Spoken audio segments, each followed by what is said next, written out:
Jaalalti dhugaa eessa jirti? Jaalalti dhugaa eessa eegalti? Jaalalti dhugaa iddoo kam jirti kan jiru kan waliin laallu ta'a. Ana rabbi jaayyuu qoftu fayyina arri yoom miyyuun qobla guyyu feesse ajjiyaa qubilma baana yu subscribe bana jaalalsu komando leenjisa mililik safu dagat subscribe gura kan dagan.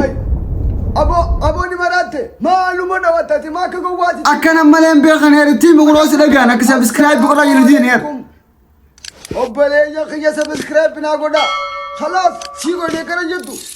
ni godha nagaafadhu ni godha osnurra arraa barnoota kanarraa waan guddaa akka isin barattanii fi jireenya keessan kana keessatti ani eessaan jira bakka samiin jira isteeppii tamirraan jira isteeppii kan biratti argama isteeppii kanarratti hoo maaltu na barbaachisa isteeppii kanarratti waan akkamtu na qunnamuu danda'a isteeppii kanarratti kana keessaa boodhaaf maaliin godhuu qaba jettanii dhaabbattanii akka of gaafatan isin godhaa jechuudha. Barnoonni guyyaa irraa kun barnoota akkaan isin barbaachisuu fi warri jaalala keessa jirtan akkasumatti illee warri ganaa jaalala keessa seenuuf deemtanii fi warri bultii keessa jirtan haasawni guyyaa irraa kun baay'ee isin barbaachisa. Kanaafuu haasaa guyyaa irraa kana qaama qalbii keessan nuu kanitanii akka viidiyoo kana hanga xumuraatti dhaggeeffatanii xumurattan asumaan kabajaan isin gaafanna. Jaalalti isteeppii afur qabdi. Isteeppii afureen kana keessaa isteeppii tamirratti jaalalti dhugaa argamti. Jaalalti dhugaa isteeppii tamirratti argamti. Isteeppii jaalala dhugaa sanarra gahuudhaaf maal godhuu qabna maaltu nurraa eeggamaa kan jedhu sirriitti gadi fageenyaan takka laallee kan waliin barannu ta'a. Takkaffaa jaalalti isteeppii takkaffaa kan jiru isteeppii takkaffaan sirna ittiin na filadhaa waliin ja'anudha. Sirna mircaa gaafa mootummaa ta'uu giseedhaan fi biyya takka irratti pirezidaantii ta'uu barbaadu sirna na filadhaa gaggeessa. Waan na filatta waan akkanaan isinii godha waan akkanaatiin isinii godha waan akkanaatiin isinii godha jedha. Yeroon san yeroo afaan Amaaraatiin yeroo mirca qasqasaa jedhamu. Ammoo afaan Oromootiin sirna na filadhaa yeroo ittiin gaggeessan sani. Yeroon jaalaltii isteeppiin jalqabaatunis akkasumatti jaalala keessa rileeshinshiippii keessatti yeroo mirca qasqasaa bakka waan jedhamu tokkotu jira. Yeroo mirca qasqasaa san keessatti nama tokko wajjin giseedhaan fi wal bartee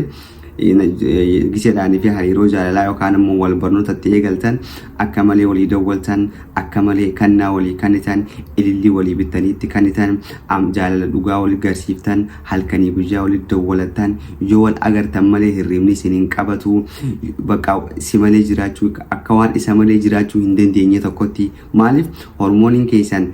oksitoosiiniin lamaan keessan koontaantii waa walitti jiruuf jecha haraaraa sittee jira isa nama isa wajjin haasa'uu jaalatta isa wajjin hin jiri bakka gammadu jaalatta yoo isa wajjin haasa'uu baatte dipireeshina guddaa sitti dhaga'ama cinqaa guddaa sitti dhaga'ama isni akka viitaamin D keetii ta'e sitti mul'ata jechuudha. Akkasuma kannaa addaa walii kannuu sixootaa walii kannuu ganama za'aa dheeraa bilbilaan fa'aa wajjin haasa'uudhaatitu isteeppii kanarratti argama. Isteeppiin kun isteeppii mirci qasqasaati. Bakka kana keessatti wanni jiru wanni guddaan maali? Atis amala kan kee kan sirrii san kiisha kaayyateeti fakkeessitee isa kana wajjin haasa'u jirta. Isin lachuutu amala keessanii fi eenyummaa keessan kan sirriisan namni hundi kiisha kaayyatee walitti dhufa. Ilmi dhiiraatis nama akkanaa kana wajjin guyyaa wal qunnamuu barbaadu hiriyyaa isaa taa'ee haa ta'u uffata hanga qabuun birokoota isaa eeggatee xidaa jedhee babbareedee babboonee xurii firaa dhadhee gaayoo dhufa. Shamarranis akkasumatti kuula isii diddibattee meekaappii qabduun zeeta qabduun baaziliin isiitiin cubbuq taatee bareeddee waaq taatanii walitti dhuftan. Ammaas yoodhaanii fi inni waan si aarsi dubbatallee taragaaggaatee tasgabbooftee isa san gorsitee qajeelchuufaa jira. Innilleen akkasumatti si jajjabeessuu bakka ani nama akka keetii argee hin beeku jedhee si faarsuu bakka akka ati isa malee bakka dhalaa hunda olitti adda si godhee akka jaalala dhugaa akka nama si kennuutitti ati dubartoota hundarraa adda akka taate si malee dhalaa akka teetii argee akka hin beekne sitti himaa. Akkasuma yoo si dogongortallee gattaa'ee suutatti baroonni kun akkanaa miti akkanaa jedhee si gorsee si sirreessa. Yeroon kun yeroo mirca qasqasaa jedhama. Yeroo kanatti jaalaltii hin jirtu. Irra guddaan keenya ilmi namaa bakkitti nyaadhamu bakka kana. Iddoo kana keessatti wantoota kana hunda jaalala fudhateeti namni kun dhuganna jaalata wanni kun jaalalaa je'ee fudhata wanni kun jaalalaa miti waan ganaa jaalatti isin geessu deemu malee kun mircha qisqasaa jedhama atis amala kan kee ka dhugaa kisha kaayyette innis amala isaa ka dhugaa kisha kaayyate wajjin wal agartanii jechuu gisa wal dhuftan san kijib isalachuu kijib filtara uffatanii wal dhuftanii jechuu amala isaa ka dhugaa kisha kaayyate atis amala isaa ka dhugaa kisha kaayyate walitti dhufaa jirtan sababni isaa daqiiqaa muraasa wajjin turtan daqiiqaa muraasa wajjin haasoftan yokkam wajjin haasoftan za'aja wajjin haasoftan hanga kana keessatti obsa isa barbaachisa haga kana keessatti tasgabbii isa barbaachisa haga kana keessatti wanni isa jarjarsu takka illee waan hin jirreefu bakka suutatti taragagga'ee tasgabbaa'ee haga kana of tokko xaxxaree aktara tahee si dhufaa jechuun guddaan namaa bakka tanatti bakka kun jaalalawaan mul'isu fakkaateeti aboo namni kun na jaalata aboo namni kun naa taha annama kana dhabee jiraachuu hin danda'u je'ee bakka kana akka waan madaala jaalalaatti fudhatee akka namni kun isa jaalatutti kan hubatutu jira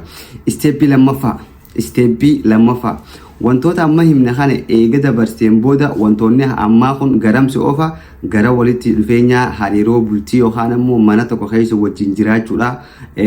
eegaltanii jechuu isteeppii lammaffaa kanarratti yeroodhaan fi nama kana wajjin mana tokko keessa jiraachuu eegaltee nama kana amala isaa kan sirriisan barataa jechuu without filter jechuu waan takkaan alatti amala isaa qulqulluu san agarta yoo adurree ta'e adurummaa isaa yoo leenca ta'e leencatoo isaa yoo hoolaa ta'e hoolaa harree ta'e harrummaa isaa agarta yeroo kana jechuu kan ilmi namaa walitti bu'iinsa uumamu isteeppiin lammaffaa faranjiin part time jettiin yeroo waraansaati yeroo xoornatiiti jechuu yeroon kun maaliif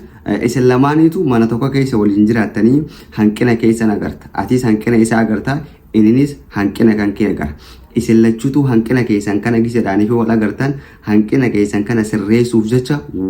walitti dubbattan wal gorsuuf yaaltan wal astakaakkaluuf yaaltan lolaa haa ta'u gorsaan haa ta'u dogongoraa fi hanqina agartan kana sirreessuudhaaf walitti buutan isinis hanqina kan keessatti agarti atis hanqina kan keessatti agarta isin lachuutu hanqina agartan kanaa fi dogongora agartan kana sirreessuuf jecha maaltu dhufa walitti bu'iinsa dhufaa jechuu walitti bu'iinsa daangaa hin qabnetu dhufa maaliif amala isiin takkaa sirriitti agartee hin beekne kan yaaddiitu hin beekne sirriitti agarti fakkeenyaaf ati duraan nama suusii qabu taa'uu malta gaafa fiqiranyaa gaafa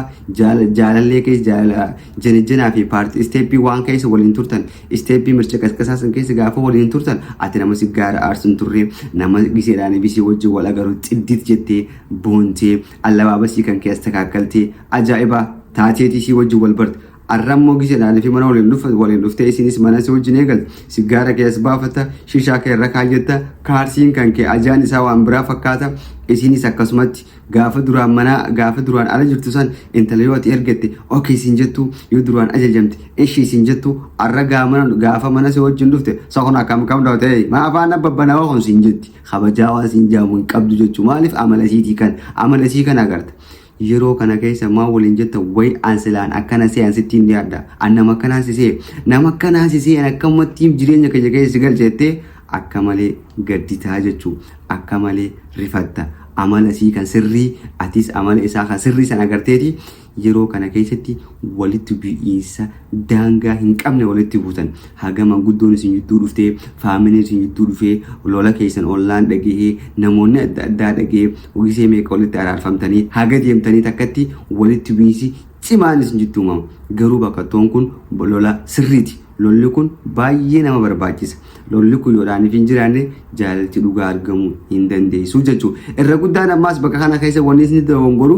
walitti bu'iinsa kana akka hanqinaatti fudhataniiti adda deeman bultii isaanii adda diikan addaan deemuuf filatan bakka waan kana atis hanqina qabda anis hanqinaan qaba akkana wal loluu mannaa adda bahuudhaatu murteessaadha adda bahuu barbaachisaadha jedhanii bakka kana keessatti irra guddaan addaan bahan bultiin namaa irra guddaan bakka isiin diigamtu isteeppii lammaffaa kanarraa jechuudha dhaggeeffadhu isteeppii lammaffaa kanarra jiraachuudha maal ta'a isteeppii lammaffaa kanarratti obsaa barbaachisa sabri barbaachisa. Bultiin obsa barbaachisa giseedhaan fi ja'an bakka sanatti isteeppii lammaffaa kana keessatti bakki akka ajaa'ibaatti obsaa fi sabri barbaachisu. Bakka kana keessa ijoodhaanii fi isillachuutu obsa qabaachuu baattan akkasumatti walitti bu'iinsa keessan kana akka hanqinaatti fudhatanii bultii teessan tana carqii guutarratanii addaayyaatan mana qabdu mana keessan adda hirattanii maankaa qabdan maankaa keessan adda hirattanii waan qabdan adda guurrattanii bakki isin itti yaaddan isteeppii lammaffaa kana. Sababni isaa walitti bu'iinsa keessan kana akka hanqinaatiif waan fudhataniif garuu inni dhugaa faallaa kanaati. Iddoon kun iddoo isin lamaan itti wal baraa jirtanidha. Iddoo isin lamaan amala keessan kan sirriisan itti wal baraa jirtanidha. Yeroodhaan fi eenyummaa keessan kan sirriisan itti wal baraa jirtanidha. Sigalee gaafa